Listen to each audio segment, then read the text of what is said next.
Hello my dear students, welcome to Bhavya chemistry academy BCA. आज के इस वीडियो में हम बात करने वाले हैं रीनीट यूजी 2022 के केमिस्ट्री पेपर के बारे में। ये पेपर संडे को हुआ था 4 सितंबर 2022 को। यहाँ हम पेपर का कोड W6 डिस्कस करेंगे। ये वीडियो सीरीज का पार्ट 3 है, जिसमें हम सेक्शन ए के क्वेश्चन नंबर 71 से लेके क्वेश्चन नंबर 85 तक डिस्कस करेंगे। हम इन सभी क्वेश्चंस के आंसर, उनका एक्सप्लेनेशन, वो कौन से चैप्टर से पूछे गए हैं, उनका डिफिकल्टी लेवल, ये सारा डिस्कस करेंगे। तो आइए स्टूडेंट्स, वीडियो की शुरुआत करते हैं। सबसे पहला क्वेश्चन नंबर 71 हाइड्रोजन चैप्टर से पूछा गया एक थ्योरेटिकल क्वेश्चन है। ये एक मॉडरेट क्वेश्चन है। अगर आपको इसका नॉलेज है तो ये इजी हो सकता है, अगर आपने एनसीईआरटी को अच्छे से, ब्लॉक्स को याद कर रखा है, इनऑर्गेनिक को अच्छे से पढ़ रखा है। तो देखिए क्वेश्चन क्या कह रहा है। The element used for welding metals with high melting point is. जो हाई मेल्टिंग पॉइंट वाले मेटल होते हैं, उनकी वेल्डिंग के लिए कौन से एलिमेंट को यूज किया जाता है। आपके ऑप्शंस हैं हीलियम, क्लोरीन, हाइड्रोजन और नियॉन।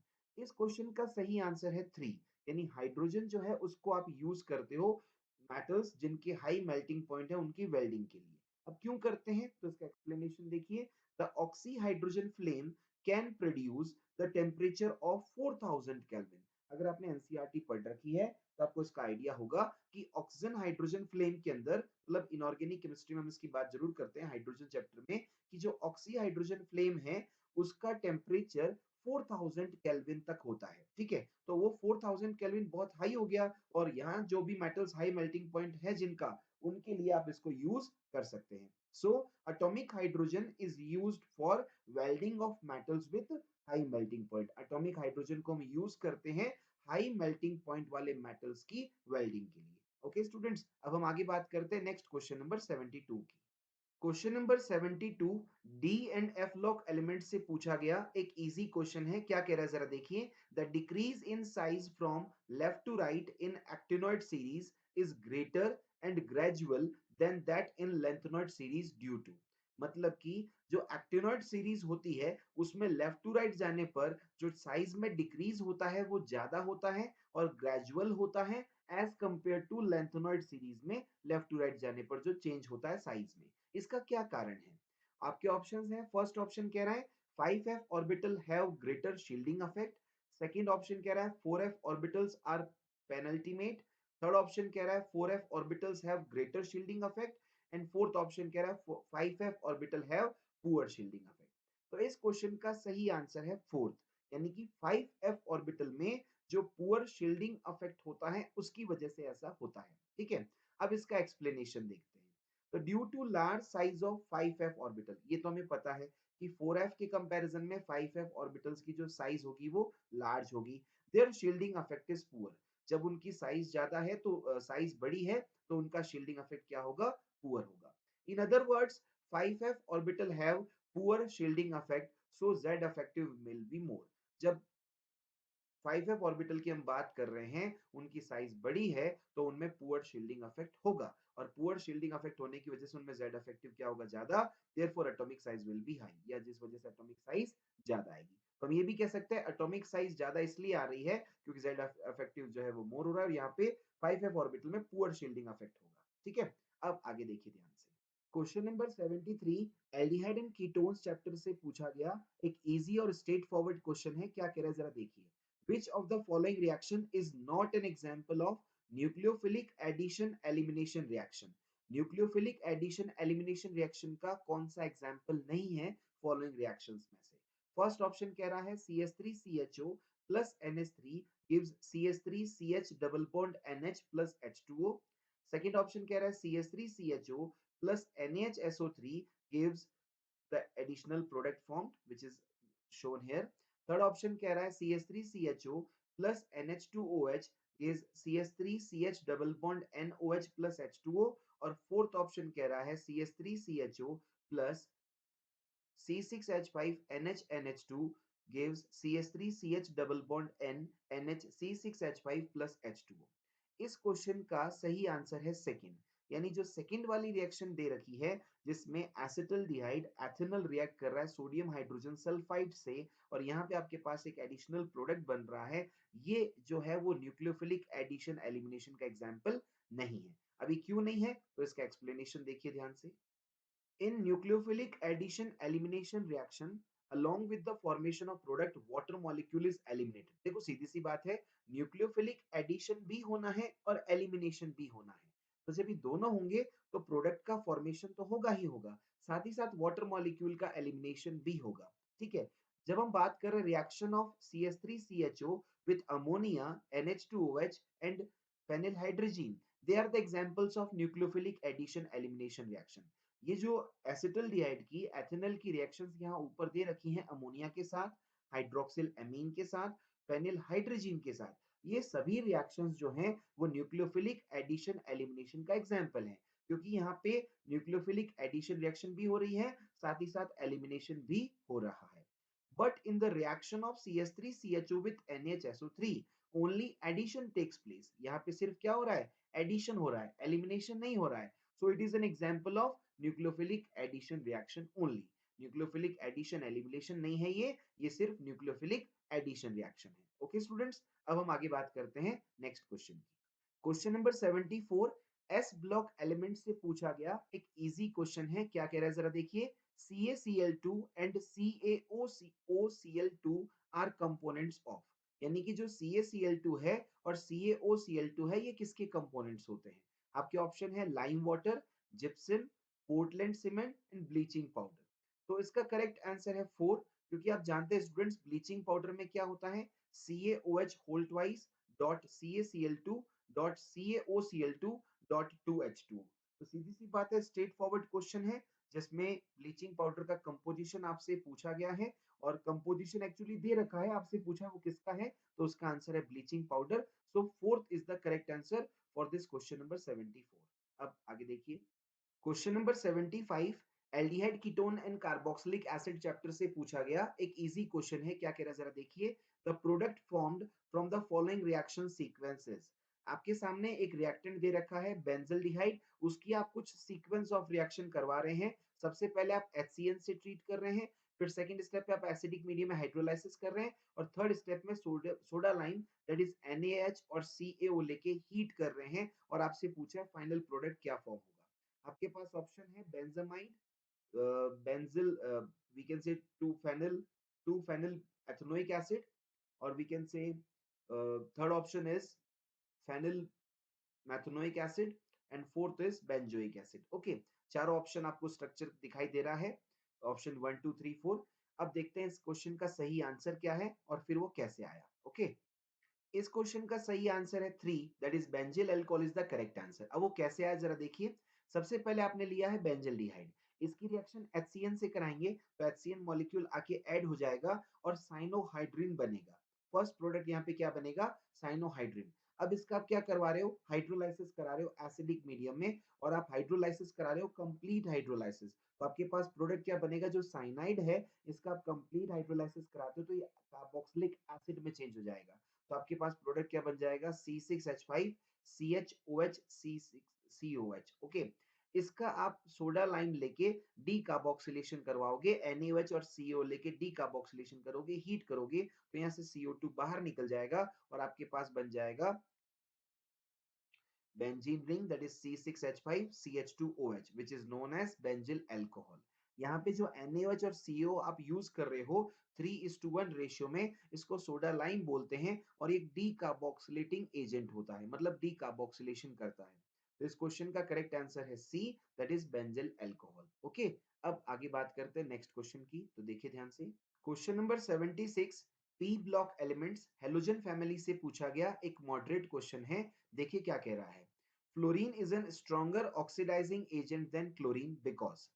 आपके सामने क्या कहा गया कि फ्लोरीन जो है वो क्लोरीन के कंपैरिजन में बेटर या एक तरह से स्ट्रॉन्गर ऑक्सीडाइजिंग एजेंट होता है। अब ऐसा क्यों होता है, आपके पास कुछ ऑप्शंस दे रखे हैं। देखिए ए ऑप्शन कह रहा है FF bond have a low enthalpy of dissociation, FF bond की जो बॉन्ड डिसोसिएशन एंथैल्पी होती है वो लो होती है।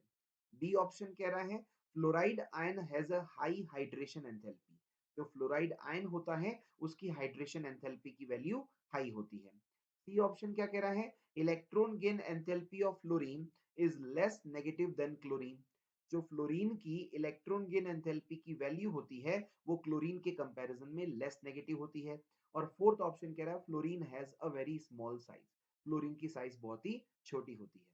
Choose the most appropriate answer from the option given below. अब जो आपको ये 1 to A B C D जो ऑप्शंस दे रखे हैं इसमें से आपको सेलेक्ट इसमें से बताना है कौन सा बेस्ट है। तो आपके लिए चार ऑप्शंस दे रखे हैं। ऑप्शन 1 कह रहा है B and C only, option 2 कह रहा है A and B only, option 3 कह रहा है A and C only and option 4 कह रहा है ए एंड डी ओनली।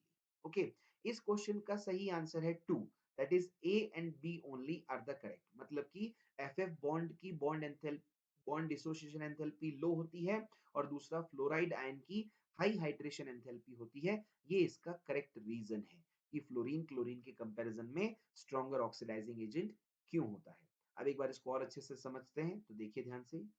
देखिए सबसे पहले हम क्या करते हैं, हेलोजन की बात करें तो हेलोजन जो डायटोमिक मॉलिक्यूल होता है उसका आप डिसोसिएशन करेंगे। क्योंकि डिसोसिएशन का प्रोसेस एंडोथर्मिक है तो डेल्टा एच डिसोसिएशन की जो वैल्यू आएगी वो पॉजिटिव आएगी because the process is endothermic. और यहाँ पे डिसोसिएशन होने से हेलोजन मॉलिक्यूल हेलोजन एटम में कन्वर्ट हो जाएगा। अब इस हेलोजन एटम में इलेक्ट्रॉन गेन करवाएंगे और इलेक्ट्रॉन गेन करने पर जो एनर्जी रिलीज होगी, जो एंथैल्पी चेंज आएगा उसको हम बोलेंगे इलेक्ट्रॉन गेन एंथैल्पी। और क्योंकि इसमें हीट रिलीज हो रही है इसलिए प्रोसेस कैसा है, एक्सोथर्मिक। और जैसे ही आपने हेलोजन एटम पे इलेक्ट्रॉन ऐड किया ये बन गया halide ion in the gaseous phase. अब आप इसका करवा रहे हैं हाइड्रेशन, तो हाइड्रेशन कराने पर जो एंथैल्पी चेंज होगा उसका नाम है हाइड्रेशन एंथैल्पी। और क्योंकि इस प्रोसेस में एनर्जी रिलीज होगी इसलिए ये भी कैसा होगा, एक्सोथर्मिक। तो यहाँ पे आपने जब x माइनस गैसियस का हाइड्रेशन किया तो वहां से x माइनस एक्वस बन गया और यहाँ पे एनर्जी रिलीज हुई जो कि है hydration enthalpy. Therefore, it is clear that strong oxidizing nature of F2 is high due to low bond dissociation enthalpy of FF bond। ठीक है, यानी सबसे पहली बात जो यहाँ पे एनर्जी एब्जॉर्ब हो रही है फ्लोरीन के लिए वो कम आती है। क्यों कम आती है? क्योंकि फ्लोरीन के अंदर जो एफ बॉन्ड होता है वो आसानी से ब्रेक हो जाता है। आसानी से ब्रेक होगा तो यहाँ जो एनर्जी एब्जॉर्ब होगी वो कम होगी। अब ये आसानी से ब्रेक क्यों होता है, उसकी bond dissociation enthalpy F bond की कम क्यों होती है? तो उसका कारण है लोन पेयर रिपल्शन। जैसे कि आप देख सकते हैं F2 मॉलिक्यूल में दोनों फ्लोरीन एटम पे 3 इलेक्ट्रॉन पेयर हैं, इनमें जबरदस्त रिपल्शन होगा और इस जबरदस्त लोन पेयर के रिपल्शन के कारण F2 मॉलिक्यूल के अंदर FF बॉन्ड की बॉन्ड डिसोसिएशन एंथैल्पी की वैल्यू बहुत ही लो होगी। अब यहाँ पे जब आप नेक्स्ट स्टेप में मतलब सेकंड स्टेप में, फर्स्ट स्टेप में हमने डिसोसिएशन देखा तो F2 के लिए जो बॉन्ड डिसोसिएशन एंथैल्पी है वो लो है, यानी एनर्जी एब्जॉर्ब जो होगी वो लो होगी। फिर जहाँ एनर्जी रिलीज हो रही है लास्ट स्टेप में वहां पे आपके पास फ्लोराइड आयन की साइज छोटी होती है जिस वजह से उसकी हाइड्रेशन एंथैल्पी मैक्सिमम होगी। यानी जहाँ एनर्जी एब्जॉर्ब हो रही है वो भी कम है फ्लोरीन के केस में और एनर्जी रिलीज हो रही है फ्लोराइड के लिए वो भी ज्यादा है। ओके, तो हम क्या कहेंगे, maximum hydration enthalpy of small sized fluoride ion. जो फ्लोराइड आयन है उसकी साइज छोटी है क्लोराइड आयन के कंपैरिजन में, इसलिए उसके हाइड्रेशन एंथैल्पी की वैल्यू भी ज्यादा आएगी और प्रोसेस में ज्यादा एनर्जी रिलीज होगी। इस वजह से फ्लोरीन से F2 से F2 गैसियस से F माइनस एक्वस बनना आसान होगा। ओके, तो मैं उम्मीद करता हूं आपको समझ में आ गया होगा। मैंने अच्छे से यहाँ पे एक्सप्लेन कर दिया है कि क्यों क्यों फ्लोरीन जो है वो क्लोरीन के कंपैरिजन में बेटर ऑक्सीडाइजिंग एजेंट है, स्ट्रॉन्गर ऑक्सीडाइजिंग एजेंट है। अब आगे देखिए ध्यान से, क्वेश्चन नंबर 77 सॉल्यूशन चैप्टर से पूछा गया एक कंसेप्चुअल और मॉडरेट क्वेश्चन है। क्या कह रहा है जरा देखिए। KH value, that is Henry law constant value for some gases at the same temperature T are given। आपके पास कुछ गैसेस दे रखी हैं और उनका KH का वैल्यू दे रखा है। आपके पास गैसेस हैं आर्गन जिसका KH वैल्यू है 40.3, CO2 उसके लिए वैल्यू है 1.67, HCHO उसका वैल्यू है 1.83 into 10 की पावर माइनस 5 एंड CH4 उसके लिए KH का वैल्यू है 0.413। ठीक है, where KH is Henry law constant in water. KH किसको रिप्रेजेंट करता है, Henry law constant in water. The order of their solubility in water is, आपको बताना है वाटर में इन गैसेस की सॉल्युबिलिटी का ऑर्डर क्या है। फर्स्ट ऑप्शन है आपके पास HCHO, CH4, CO2 and argon in the increasing order। Second option है argon, CO2, CH4 and HCHO in the increasing order। Third option है argon, CO2, CH4 and HCHO in the increasing order। और fourth option है HCHO, CO2, CH4 and argon in the increasing order। Okay, अब हम इसके answer और explanation की बात करते हैं। देखिए सीधा सा कंसेप्ट है, अगर आपको ये कंसेप्ट मालूम है तो ये इजी क्वेश्चन है, और अगर आपको ये कंसेप्ट नहीं मालूम है तो फिर आपके लिए मॉडरेट भी हो सकता है। ठीक है, तो इसलिए हमने इसको मॉडरेट की कैटेगरी में रखा है, क्योंकि आपको पता होना चाहिए ये बात। ये सॉल्यूशन चैप्टर में आपने पढ़ रखी है। क्या कह रहा है जरा देखिए, the solubility of a gas in water is inversely proportional to their KH values. किसी भी गैस की वाटर के अंदर जो सॉलिबिलिटी होगी वो उस गैस की केएच वैल्यू के इनवर्सली प्रोपोर्शनल होगी। मतलब ये हुआ, greater the KH value of a gas lesser its solubility in water। यानी जिस गैस का केएच वैल्यू जितना ज्यादा होगा उसकी solubility वाटर में उतनी ही कम होगी। So the correct order of solubility of gases in water is, सबसे कम वैल्यू केएच किसकी थी, HCHO की, इसलिए उसकी solubility सबसे ज्यादा होगी। उसके बाद सेकंड हाईएस्ट वैल्यू किसकी थी, CH4 की, इसलिए उसकी solubility HCHO से कम होगी। CH4 की solubility HCHO से कम होगी। सबसे लीस्ट वैल्यू जो आपको सॉलिबिलिटी में दिख रही है किसकी है, वो आर्गन की, क्योंकि उसका हेनरी लॉ कांस्टेंट का वैल्यू सबसे ज्यादा था। तो करेक्ट ऑर्डर क्या हो गया, argon, CO2, CH4 and HCHO in the increasing order, और ये आपको दे रखा है ऑप्शन 2 में। तो इस क्वेश्चन का करेक्ट आंसर हो गया ऑप्शन 2। अब आगे देखिए नेक्स्ट क्वेश्चन ध्यान से। क्वेश्चन नंबर 78 रेडॉक्स रिएक्शन से पूछा गया एक इजी और स्ट्रेट फॉरवर्ड क्वेश्चन है। क्या कह रहा है जरा देखिए, which of the following reaction is a decomposition redox reaction। कौन सी decomposition redox reaction का एग्जाम्पल है। फर्स्ट रिएक्शन क्या कह रहा है, P4 solid plus 3OH minus aqueous plus 3H2O liquid gives PH3 gaseous plus 3H2PO2 minus aqueous। Okay, second option कह रहा है 2PbNO3 whole twice solid gives PbO solid plus NO2 plus O2। Third option कह रहा है N2 plus O2 gives 2NO, and fourth option कह रहा है Cl2 plus OH minus gives ClO minus plus Cl minus plus H2O। Okay, इस question का सही answer है 2, यानी कि जो PbNO3 whole twice it breaks down to gives PbO plus NO2 plus O2, ये जो रिएक्शन है ये किसका एग्जाम्पल है, डीकम्पोजिशन रिडॉक्स रिएक्शन की। तो सबसे पहले हम बात करते हैं कि जो डीकम्पोजिशन रिडॉक्स रिएक्शन होती है उसकी कंडीशन क्या है, और अगर second reaction decomposition redox reaction है तो वो क्यों है, और बाकी तीनों डीकम्पोजिशन रिडॉक्स रिएक्शन नहीं है तो वो कौन सी कैटेगरी की रिएक्शन है। तो आइए जरा उसकी बात करें, एक्सप्लेनेशन को देखिए ध्यान से। देखिए सबसे पहली बात, the chemical reaction one is an example of disproportionation redox reaction. जो फर्स्ट वाली रिएक्शन है वो किसका एग्जांपल है, डिसप्रपोर्शनेशन रिडॉक्स रिएक्शन का। क्यों है, because the oxidation state of phosphorus changes from 0 to -3 and 0 to +1 respectively. Disproportionation redox reaction में क्या होता है, एक ही सब्सटेंस के अंदर एक ही एलिमेंट की ऑक्सीडेशन स्टेट बढ़ती भी है और डिक्रीज भी होती है। तो आप देख सकते हैं यहाँ पे फास्फोरस की ऑक्सीडेशन स्टेट 0 से -3 डिक्रीज हो रही है और 0 से +1 इंक्रीज भी हो रही है, इसलिए किसका एग्जांपल है ये, डिसप्रपोर्शनेशन रिडॉक्स रिएक्शन का। The chemical reaction 2 is an example of decomposition redox reaction. यहाँ पे क्या हो रहा है, सेकंड रिएक्शन किसका एग्जांपल है, डीकंपोजिशन रिडॉक्स रिएक्शन का, और इसमें क्या हो रहा है, because PbNO3 whole twice lead nitrate is decomposed to give PbO, NO2 and O2। यहाँ पे lead nitrate decompose होके क्या बना रहा है, PbO बना रहा है, NO2 बना रहा है और O2 बना रहा है। In this reaction, oxidation state of nitrogen atom changes from +5 to +4 and that of oxygen atom changes from -2 to 0। यहाँ पे रिडॉक्स रिएक्शन क्यों है, क्योंकि नाइट्रोजन की ऑक्सीडेशन स्टेट तो डिक्रीज हो रही है +5 से +4, और ऑक्सीजन की ऑक्सीडेशन स्टेट इंक्रीज हो रही है -2 से 0। इसलिए किसका एग्जाम्पल है, यहाँ पे डीकम्पोजिशन भी हो रहा है और साथ ही साथ यहाँ पे ऑक्सीडेशन स्टेट भी चेंज हो रही है, दोनों एलिमेंट्स की इंक्रीज भी हो रहा है, डिक्रीज भी देखने को मिल रहा है, इसलिए किसका एग्जाम्पल है, डीकम्पोजिशन रिडॉक्स रिएक्शन का। अब आगे देखिए, the chemical reaction 3 is an example of combination redox reaction. Chemical reaction 3 किसका एग्जांपल है, कॉम्बिनेशन रिडॉक्स रिएक्शन का, क्योंकि यहाँ पे कॉम्बिनेशन तो हो ही रहा है, साथ ही साथ रिडॉक्स रिएक्शन भी हो रहा है। कैसे, कि oxidation state of nitrogen changes from 0 to +2 and that of oxygen changes from 0 to -2। Nitrogen की ऑक्सीडेशन स्टेट 0 से +2 इंक्रीज हो रही है और ऑक्सीजन की ऑक्सीडेशन स्टेट 0 से -2 डिक्रीज हो रही है, और ऑक्सीडेशन स्टेट में इंक्रीज और डिक्रीज दोनों देखने को मिल रहा है along with the combination। तो किसका एग्जांपल हो गया, कॉम्बिनेशन रिडॉक्स रिएक्शन का। अब आगे देखिए ध्यान से, the chemical reaction 4 is an example of disproportionation redox reaction because the oxidation state of chlorine changes from 0 to -1 as well as from 0 to +1 respectively। Fourth वाली chemical reaction disproportionation redox reaction का example है, क्योंकि यहाँ पर भी chlorine element का oxidation state increase भी हो रहा है 0 से +1 और डिक्रीज भी हो रहा है 0 से -1, इसलिए किसका एग्जांपल है ये, डिसप्रपोर्शनेशन रेडॉक्स रिएक्शन का। ओके, अब आगे बात करते हैं नेक्स्ट क्वेश्चन की। Question number 79 chemical bonding chapter से पूछा गया एक इजी और स्ट्रेट फॉरवर्ड क्वेश्चन है। क्या कह रहा है जरा देखिए, what is the hybridisation shown by C1 and C2 carbon atom in the given compound. आपके सामने एक कंपाउंड दे रखा है, हालांकि हम इसको जनरल ऑर्गेनिक केमिस्ट्री में भी कंसिडर कर सकते हैं और केमिकल बॉन्डिंग में भी इसको थोड़ा सा पढ़ते हैं।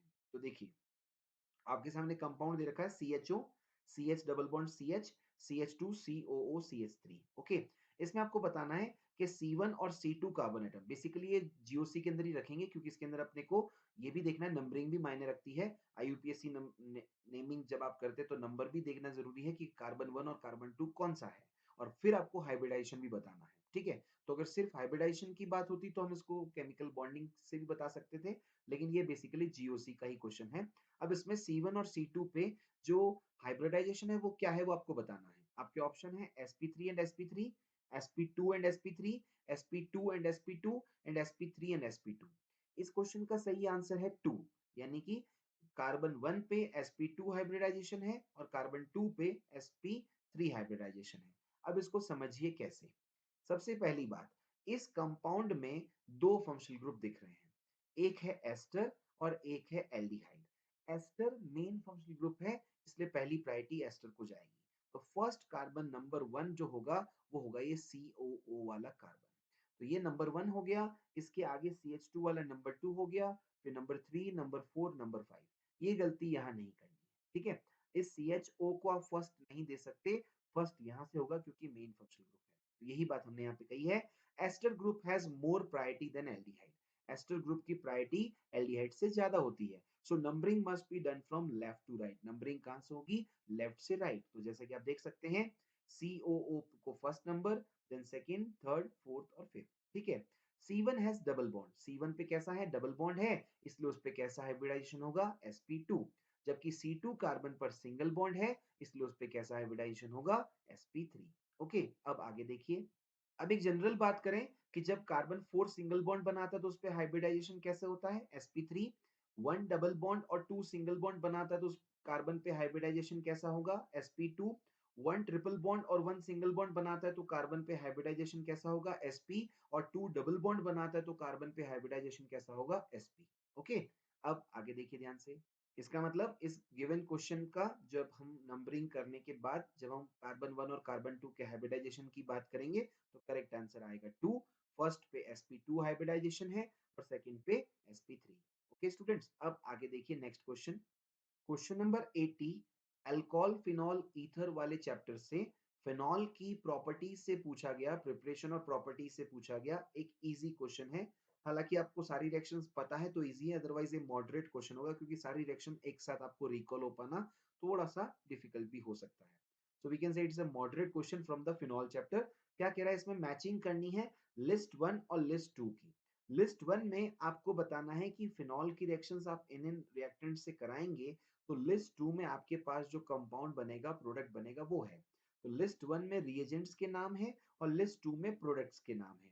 लिस्ट 1 में रिएजेंट्स कौन कौन है, तो फर्स्ट ऑप्शन में रिएजेंट आपको दे रखा है NaOH, CO2 और H+। सेकंड ऑप्शन में रिएजेंट दे रखा है एक्वस NaOH, CHCl3 और H+। थर्ड ऑप्शन में आपको दे रखा है जिंक डस्ट एंड हीट, और फोर्थ ऑप्शन में दे रखा है Na2Cr2O7 और H2SO4। अब लिस्ट 2 में आपके पास प्रोडक्ट्स के नेम दे रखे हैं, कौन कौन से हैं वो, बेंजोक्यूनोन, बेंजीन, सैलिसिल्डिहाइड एंड सैलिसिलिक एसिड। आपको बताना है choose the correct answer from the option given below. जो ऑप्शंस दे रखे हैं उसमें से करेक्ट आंसर क्या होगा, यानी कौन से रिएजेंट से क्या प्रोडक्ट बनेगा, ये आपको बताना है। ठीक है, तो देखिए एक बार जल्दी से ऑप्शंस इसके। फर्स्ट ऑप्शन है ए का 4, बी का सेकंड, सी का फर्स्ट, डी का थर्ड। सेकंड ऑप्शन है ए का थर्ड, बी का 4, सी का फर्स्ट, डी का सेकंड। थर्ड ऑप्शन है ए का सेकंड, बी का फर्स्ट, सी का 4, डी का थर्ड। और फोर्थ ऑप्शन है ए का 4, बी का थर्ड, सी का सेकंड, डी का फर्स्ट। इस क्वेश्चन का करेक्ट आंसर है 4, यानी ए की करेक्ट मैचिंग है 4, बी की करेक्ट मैचिंग है थर्ड, सी की करेक्ट मैचिंग है सेकंड और डी की करेक्ट मैचिंग है फर्स्ट। अब इसका एक्सप्लेनेशन देखते हैं। चारों रिएजेंट्स को हम फिनॉल से रिएक्शन करवा के देखते हैं और फिर देखते हैं कि क्या प्रोडक्ट बनेगा। सबसे पहले देखिए, जब आप फिनॉल की रिएक्शन NaOH से कराते हैं तो आपके पास प्रोडक्ट बनता है सोडियम फिनॉक्साइड। ये एक सिंपल एसिड बेस रिएक्शन है। NaOH एज ए बेस की तरह वर्क करेगा, OH माइनस आयन प्रोवाइड करेगा और फिनॉल एज एन एसिड की तरह बिहेव करेगा, H प्लस आयन प्रोवाइड करेगा, जिससे आपके पास सोडियम फिनॉक्साइड सॉल्ट बन जाएगा। सोडियम फिनॉक्साइड की रिएक्शन आप CO2 से जब कराते हैं followed by hydrolysis in acidic medium, तो कोल्बे रिएक्शन के अकॉर्डिंग आपके पास प्रोडक्ट बन जाएगा सैलिसिलिक एसिड।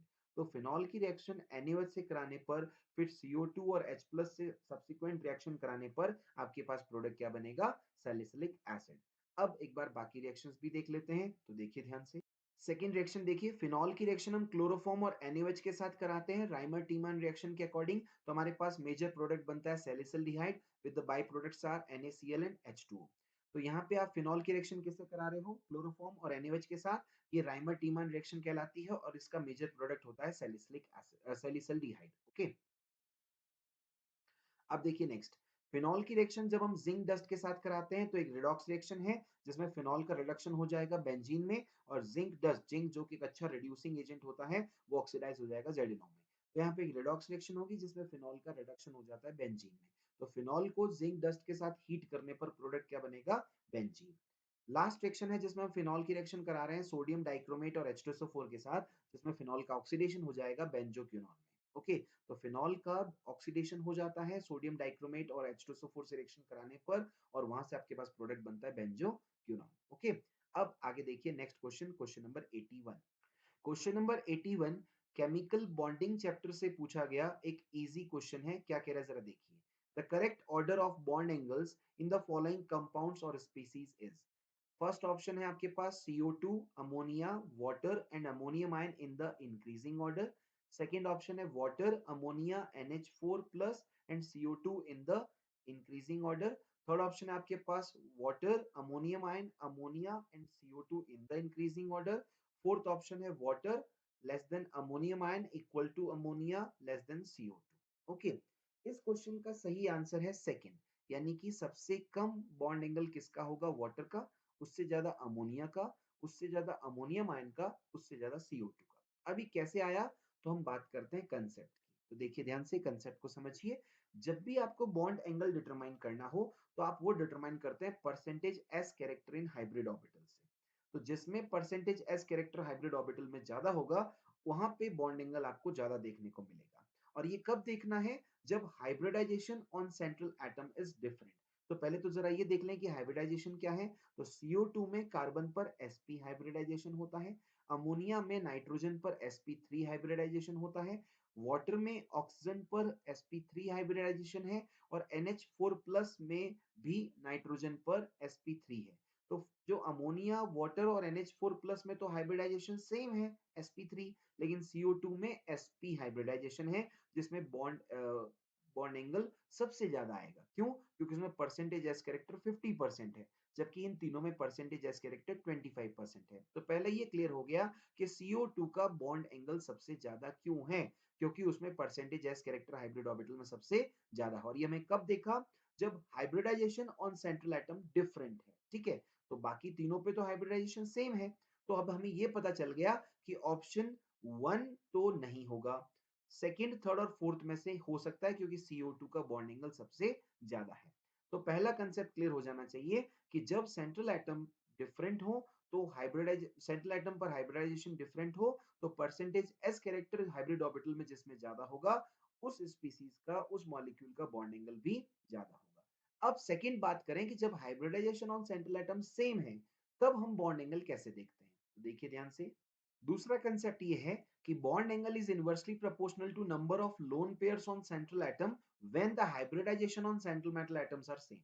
ठीक है, जब सेंट्रल एटम पर हाइब्रिडाइजेशन सेम है, तो आप number of lone pair on central atom देखेंगे, जिस पे लोन पेयर सबसे कम है वहां बॉन्ड एंगल सबसे ज्यादा होगा, because bond angle is inversely proportional to number of lone pair on central atom, and we are considering hybridisation is to be same on central atom. ठीक है, अब देखिए सबसे पहले आपने बात की CO2 की, तो इस पे क्या है? sp हाइब्रिडाइजेशन है ऑन कार्बन एटम, तो 50% s कैरेक्टर है, तो इसका बॉन्ड एंगल कितना है? 180, तो ये तो मैक्सिमम हो गया। अब एक बार हम अमोनियम आयन, अमोनिया और वाटर को कंपेयर करते हैं। सबसे पहले देखिए अमोनियम आयन में sp3 हाइब्रिडाइजेशन है नाइट्रोजन एटम पर, जिसमें 4 बॉन्ड पेयर्स हैं और 0 लोन पेयर है। इसमें 25% एस कैरेक्टर है क्योंकि sp3 हाइब्रिडाइजेशन, इसलिए एस कैरेक्टर 25% हो गया। और क्योंकि इसमें 4 बॉन्ड पेयर्स है इसलिए इसमें रेगुलर ज्योमेट्री होगी, टेट्राहेड्रल ज्योमेट्री, और इसका बॉन्ड एंगल आएगा 109.5 डिग्री। तो इन तीनों में से अमोनियम और अमोनिया और वाटर में से सबसे ज्यादा बॉन्ड एंगल किसमें मिलेगा? अमोनियम में, क्योंकि इसमें लोन पेयर 0 है। ठीक है। अब सेकंड देखिए NH3 की। अमोनिया में sp3 हाइब्रिडाइजेशन होता है नाइट्रोजन एटम पे, और इस पे 3 बॉन्ड पेयर और 1 लोन पेयर है। 1 लोन पेयर होने से क्या होगा? लोन पेयर बॉन्ड पेयर में रिपल्शन होगा। परसेंटेज एस कैरेक्टर इसमें 25% है और बॉन्ड एंगल यहाँ पे 107 आ जाता है। तो यहाँ कितना था अमोनियम में? 109.5, लेकिन lone pair bond pair repulsion होने की वजह से बॉन्ड एंगल डिक्रीज हो जाएगा। So due to lone pair bond pair repulsion the bond angle decrease, और कितना हो जाता है? 107। ठीक है, क्योंकि इसमें 1 लोन पेयर था।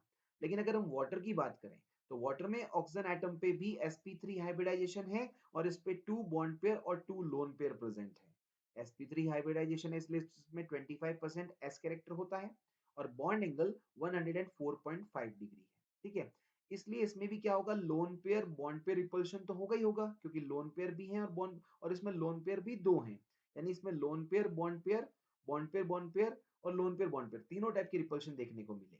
ठीक है, यानी कि लोन पेयर का बॉन्ड पेयर के साथ, लोन पेयर का लोन पेयर के साथ, दोनों रिपल्शन इतने ज्यादा होंगे कि बॉन्ड एंगल और डिक्रीज हो जाएगा। तो वाटर में बॉन्ड एंगल कितना आएगा? 104.5। तो सबसे कम बॉन्ड एंगल किसका है? वाटर का।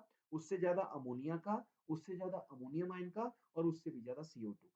तो जब सेंट्रल एटम पे हाइब्रिडाइजेशन सेम है तो आपको लोन पेयर से बॉन्ड एंगल देखना है, और जब सेंट्रल एटम पे हाइब्रिडाइजेशन डिफरेंट है तो परसेंटेज एस कैरेक्टर से अपने आप आपके पास हाइब्रिडाइजेशन के अकॉर्डिंग बॉन्ड एंगल आ जाएगा। ओके स्टूडेंट्स, उम्मीद करता हूँ कंसेप्ट आपको समझ में आया होगा। अब हम आगे बात करते हैं नेक्स्ट क्वेश्चन नंबर 82 की। नेक्स्ट क्वेश्चन जो 82 है वो आपके पास नेम रिएक्शंस पे पूछा गया, कार्बोक्सिलिक एसिड और एमीन्स वाले चैप्टर से मिक्स्ड क्वेश्चन है। इसमें आपके पास मैचिंग है, जिसमें लिस्ट 1 में आपके पास कुछ नेम रिएक्शंस दे रखी हैं और लिस्ट 2 में आपके पास बताया गया कि क्या-क्या प्रोडक्ट फॉर्म होते हैं उन रिएक्शन से। लिस्ट 1 में जो नेम रिएक्शंस के नेम हैं वो है Gabriel synthesis, Kolbe synthesis, Williamson synthesis and Etard reaction. और लिस्ट 2 में जो आपके पास प्रोडक्ट फॉर्म हो रहे हैं वो है बेंजल्डिहाइड, ईथर, प्राइमरी अमीन और सैलिसिलिक एसिड। तो आप देख सकते हैं इसमें अल्कोहल फिनोल ईथर का भी जिक्र है, एल्डिहाइड कीटोन एसिड का भी जिक्र है और एमीन्स का भी है। यानी तीनों जो ऑर्गेनिक के चैप्टर्स हैं उनसे नेम रिएक्शन को उठा के क्वेश्चन को बनाया गया। बहुत ही अच्छा क्वेश्चन है, मॉडरेट क्वेश्चन है। इसमें क्या कह रहा है देखो आगे। Choose the correct answer from the option given below. आपके सामने ऑप्शन क्या है? फर्स्ट ऑप्शन कह रहा है ए का थर्ड, बी का फोर्थ, सी का सेकंड, डी का फर्स्ट। सेकंड ऑप्शन कह रहा है ए का थर्ड, बी का फर्स्ट, सी का सेकंड, डी का फोर्थ। थर्ड ऑप्शन कह रहा है ए का सेकंड, बी का थर्ड, सी का फर्स्ट, डी का फोर्थ। एंड फोर्थ ऑप्शन कह रहा है ए का फोर्थ, बी का थर्ड, सी का फर्स्ट एंड डी का सेकंड। इस क्वेश्चन का सही आंसर है, देखिए सही आंसर है 1। अब कैसे आया तो उसका एक्सप्लेनेशन देखते हैं। तो हम एक एक करके चारों रिएक्शन की बात करते हैं। सबसे पहला है गैब्रियल सिंथेसिस। गैब्रियल सिंथेसिस में प्राइमरी अमीन का फॉर्मेशन होता है। ठीक है। प्राइमरी अमीन का फॉर्मेशन कैसे होगा कि आप थैलिमाइड एज अ रिएक्टेंट लेते हैं। सबसे फर्स्ट स्टेप में एथेनॉलिक KOH से इसकी रिएक्शन कराते हैं। सेकेंड स्टेप में आप एल्किल हैलाइड लेके इसकी रिएक्शन कराते हैं। और थर्ड स्टेप में aqueous NaOH strong base in the aqueous solution लेके रिएक्शन कराते हैं, जिससे आपके पास प्रोडक्ट बनता है sodium phthalate, that is sodium salt of phthalic acid. Along with that primary amine का फॉर्मेशन होता है। तो गैब्रियल सिंथेसिस का मेजर प्रोडक्ट क्या हो गया? Primary amine along with sodium salt of phthalic acid. अब आगे देखिए बाकी तीनों रिएक्शन को भी समझ लेते हैं। सेकेंड है कोल्बे सिंथेसिस। कोल्बे सिंथेसिस में क्या होता है? सैलिसिलिक एसिड का फॉर्मेशन होता है फिनॉल से। Okay, so Kolbe synthesis involves the formation of salicylic acid from phenol. कैसे होता है? तो आप फिनॉल की रिएक्शन कराते हैं NaOH के साथ, तो वहां से आपके पास सोडियम फिनॉक्साइड बनता है। सोडियम फिनॉक्साइड को CO2 के साथ एसिडिक मीडियम में ट्रीट करेंगे तो वहां आपके पास सैलिसिलिक एसिड बन जाएगा, जिसको बोलते हैं ऑर्थो हाइड्रोक्सी बेंजोइक एसिड। अब बाकी दोनों रिएक्शन भी देखिए ध्यान से। थर्ड रिएक्शन हम बात कर रहे हैं विलियमसन सिंथेसिस। तो यहाँ पे ईथर का फॉर्मेशन होता है। Williamson synthesis involves the formation of ethers by the reaction of alkyl halide with sodium alkoxide. Williamson synthesis में ईथर का फॉर्मेशन होता है, जिसमें हम एल्किल हैलाइड की रिएक्शन कराते हैं सोडियम एल्कोक्साइड के साथ। तो एल्किल हैलाइड जब सोडियम एल्कोक्साइड के साथ रिएक्शन करेगा, रिएक्शन SN2 मैकेनिज्म से होगी। यहाँ से अनसिमेट्रिकल ईथर ROR डैश बनेगा और साथ ही साथ sodium halide as a by product निकल जाएगा। तो यहाँ पे अनसिमेट्रिकल ईथर्स का फॉर्मेशन होता है विलियमसन सिंथेसिस रिएक्शन से। फोर्थ रिएक्शन जो आपके सामने दे रखी है वो है ईटार्ड रिएक्शन, जिससे आपके पास एरोमेटिक हैलाइड एरोमेटिक एल्डिहाइड का प्रिपरेशन होता है फ्रॉम टॉल्वेन। ठीक है, so Etard reaction involves the formation of benzaldehyde from methyl benzene. Methyl benzene या टॉल्वेन आप लेते हैं, उससे आपके पास बेंजल्डिहाइड बन जाता है और ये रिएक्शन क्या कहलाती है? ईटार्ड रिएक्शन। तो देखिए आपने रिएजेंट लिया है क्रोमिल क्लोराइड एंड CH2, इसमें आप रिएक्शन करा रहे हो मैथिल बेंजीन के साथ, टॉल्वेन के साथ। सबसे पहले आपके पास इंटरमीडिएट क्रोमियम कॉम्प्लेक्स बनता है, जिसका हाइड्रोलाइसिस कराते हैं एसिडिक मीडियम में, तो आपके पास मेजर प्रोडक्ट बेंजल्डिहाइड बनेगा। सो ईटार्ड रिएक्शन का मेजर प्रोडक्ट है बेंजल्डिहाइड एरोमेटिक एल्डिहाइड। ओके, अब आगे देखिए ध्यान से नेक्स्ट क्वेश्चन। क्वेश्चन नंबर 83 जो है वो एस ब्लॉक एलिमेंट से पूछा गया एक इजी क्वेश्चन है, ध्यान से देखिएगा इसको। If first ionisation enthalpies of elements x and y are 419 kilojoule per mole and 590 kilojoule per mole respectively, and second ionization enthalpies of x and y are 3069 kilojoule per mole and 1145 kilojoule per mole respectively, then the correct statement is। आपके पास चार option दे रखे हैं। First option क्या कह रहा है? Both x and y are alkaline earth metal। Second option कह रहा है x is an alkali metal and y is an alkaline earth metal। Third option कह रहा है x is an alkaline earth metal and y is an alkali metal। और fourth option कह रहा है both x and y are alkali metals। इस question का सही आंसर है 2, यानी जो x है वो अल्कली मेटल है और y है वो अल्कलाइन अर्थ मेटल है। अब ये आया कैसे, उसको समझते हैं। तो देखिए इसका एक्सप्लेनेशन ध्यान से। देखिए ध्यान से, X is an alkali metal। X alkali metal है because of its large size and low IE1 value। After the loss of one electron, it acquires inert gas-like electronic configuration, so its IE2 value is high। ठीक है, X जो है वो alkali metal है। क्यों? क्योंकि alkali metal की electronic configuration होती है NS1 और उसकी साइज सबसे ज्यादा है और उसकी IE1 फर्स्ट आयोनेशन एनर्जी की वैल्यू बहुत ही लो होती है। पहला इलेक्ट्रॉन आसानी से लूज कर देगा, लेकिन जैसे ही पहला इलेक्ट्रॉन लूज करेगा उसमें इनर्ट गैस के जैसी इलेक्ट्रॉनिक कॉन्फ़िगरेशन आ जाएगी और उसकी IE2 की वैल्यू बहुत ज्यादा आएगी। तो आप देख सकते हैं x के लिए, जिस एलिमेंट आपने x की बात कही है उसके लिए IE1 की वैल्यू तो बहुत कम है, लेकिन IE2 की वैल्यू बहुत ज्यादा है, इसलिए वो एलिमेंट x क्या हो गया? Alkali metal. अब y की बात करते हैं। y is an alkaline earth metal। y क्या है? अल्कलाइन अर्थ मेटल है। Because of its stable NS2 electronic configuration, its IE1 is more than that of alkali metal, but its IE2 value is lower than that of alkali metal। ठीक है, Y कौन है? एक alkali metal है, alkaline earth metal है। क्यों? क्योंकि उस वाई में NS2 इलेक्ट्रॉनिक कॉन्फ़िगरेशन होने की वजह से उसकी जो फर्स्ट आयनेशन एनर्जी आती है वो अल्कली मेटल X के कंपैरिजन में ज्यादा है। ठीक है, लेकिन जब हम सेकंड इलेक्ट्रॉन का रिमूवल करते तो उससे इजीली हो पाएगा as compare to alkali metal, but its second ionisation enthalpy value is lower than that of alkali metal. तो कंसेप्ट क्या है यहाँ पे जो आपको ध्यान रखना है कि first ionisation enthalpy alkaline earth metal की अल्कली मेटल से ज्यादा होती है, जबकि second ionisation enthalpy alkaline earth metal की अल्कली मेटल के कंपैरिजन में कम होती है, जो कि आपको यहाँ पे वैल्यू से घुमाने की कोशिश की गई है। ठीक है, तो इसका कंसेप्ट बड़ा ही सिंपल है कि the ionisation enthalpy first of alkaline earth metal is more than that of alkali metals, whereas the second ionization enthalpy of alkaline earth metals is less than that of alkali metals। Okay students, मैं उम्मीद करूंगा आपको concept समझ में आ गया और ये question भी समझ में आ गया। अब हम आगे बात करते हैं नेक्स्ट क्वेश्चन की। क्वेश्चन नंबर 84 बायोमोलिक्यूल चैप्टर से पूछा गया एक इजी क्वेश्चन है। क्या कह रहा है जरा देखिए। The incorrect statement about denaturation of protein is.